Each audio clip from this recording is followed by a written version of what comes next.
નમસ્કાર મિત્રો, સ્વાગત છે તમારું આપ સૌની સિયારી ચેનલ એને ગુજરાતી યુટ્યુબ ચેનલમાં હું નિકુંજ પરમાર આપ સૌનું તહેદિલ સ્વાગત કરું છું। તો મિત્રો, આજના વિડીયોમાં આપણે વાત કરવાના છીએ પેન્શનને લઈને સુપ્રીમ કોર્ટનો આપ્યો 5 ઐતિહાસિક આદેશ। આખરે પેન્શનરોને ન્યાય મળ્યો। તો મિત્રો, ઘણા લાંબા સમય સુધી પેન્શનો રાહ જોઈ રહ્યા હતા, તો તેમના માટે આ વિડીયો ઉપયોગી બનશે। સુપ્રીમ કોર્ટે આપ્યા છે 5 ઐતિહાસિક આદેશ, તો તેના વિશે વિસ્તૃતમાં ચર્ચા કરીશું। તે પહેલાં ચેનલમાં ન હોય ચેનલ સબસ્ક્રાઈબ કરી લેજો। તમને ચેનલ પર સરકારી કર્મચારી, નિવૃત્ત કર્મચારી, પેન્શન ધારક બાબતે હરેક અપડેટ મળતી હશે, તો આપણે આ ચેનલ એને ગુજરાતી યુટ્યુબ ચેનલને સબસ્ક્રાઈબ કરી લેજો। તો ચાલો યુટ્યુબ ફેમિલી મેમ્બરો વધારે સમય ન બગાડતા આજના વિડીયોની શરૂઆત કરું છું। તો મિત્રો, સુપ્રીમ કોર્ટના પેન્શનના અધિકાર લઈને ઘણા મહત્વપૂર્ણ નિર્ણય આવ્યા છે, જેમાં પેન્શનનું મહત્વ અને સામાજિક આર્થિક અસરને સ્પષ્ટ રીતે સમજાવવામાં આવી છે। સુપ્રીમ કોર્ટના જણાવ્યા અનુસાર પેન્શન હેતુ મૃત સરકારી કર્મચારી, આશ્રિત, ખાસ કરીને વિધવા અને સગીરા બાળકોનું જીવન નિર્વાહ માટે આર્થિક સહાય પૂરી પાડવાનું છે।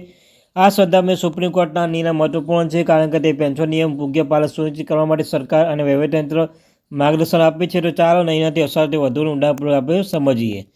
તો મિત્રો, પેન્શન એ નાણાં કે સહાય નથી, પરંતુ અધિકાર છે। એસ.કે. મસ્તાન, BAV જનરલ મેનેજર, બીજા 2 દ્વારા કહેવામાં આવ્યું છે કે ફેમિલી પેન્શન બંધારણ અનુચ્છેદ 21 એટલે કે જીવન અધિકાર સાથે જોડતા સુપ્રીમ કોર્ટે જણાવ્યું કે જો ફેમિલી પેન્શન નકારવામાં આવે તો વ્યક્તિના મૂળભૂત અધિકાર ઉલ્લંઘન છે। આને સ્પષ્ટ થાય છે કે પેન્શન માત્ર નાણાં કે સહાય નથી, પરંતુ એક અધિકાર છે જે પરિવારના અસ્તિત્વ અને જીવનની ગુણવત્તાને સુરક્ષિત કરે છે। પેન્શન કલ્યાણ યોજના ઉદ્દેશ Violet Isaac v Indian of Indian case. આ નિર્ણયથી સુપ્રીમ કોર્ટના સ્પષ્ટ કરી હતી કે પેન્શન યોજના હેતુ કર્મચારીના પરિવારને આર્થિક સુરક્ષા આપવાનો છે। કર્મચારીને આમાં કોઈ પણ યોગદાન આપતું નથી, પરંતુ આ યોજના તેમાં પરિવારની સ્થિરતા માટે બનાવવામાં આવી છે। આનાથી સરકાર વહીવટીતંત્રને યાદ અપાવ્યું કે પેન્શનનો હેતુ મૃત્યુ પરિવારને રોજીરોટી કમાવામાં મદદ કરવાનો છે।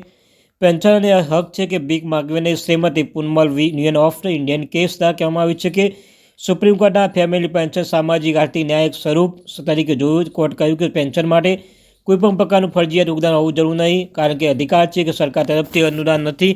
સામાજિક જણાવ્યું કે પેન્શન એક સામાજિક જવાબદારી છે જે સરકાર તમામ કર્મચારી પરિવાર પ્રત્યે પૂર્ણ કરવી જોઈએ। પેન્શન કાનૂની અધિકારો દેવકી નંદન પ્રસાદ વી બિહાર રાજ્ય દ્વારા કહેવામાં આવ્યું છે કે આ કેસમાં સુપ્રીમ કોર્ટના પેન્શનને કાયદિક અધિકાર તરીકે જાણ કર્યો હતો અને તેને પડકાર શકાય છે, કાયદેસર રીતે મેળવી શકાય છે। આ નિર્ણય સરકારી વિભાગોનો યાદ અપાવ્યો છે કે પેન્શનની ચૂકવણીમાં બેદરકારી અથવા વિલંબે તેમને આપવામાં આવેલી જવાબદારી ઉલ્લંઘન છે। વસિયતનામામાં દસ્તાવેજની અસર।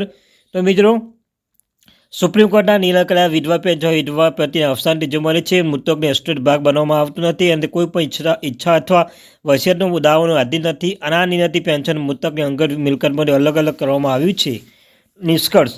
તો મિત્રો, સુપ્રીમ કોર્ટના નિર્ણયથી ફેમિલી પેન્શન મહત્વનું સ્પષ્ટ કર્યું છે। કૌટુંબિક પેન્શનને માત્ર આર્થિક મદદ નથી, પરંતુ પરિવારના અસ્તિત્વ અને તેમના જીવનની ગુણવત્તા જાળવી રાખવાનો અધિકાર છે।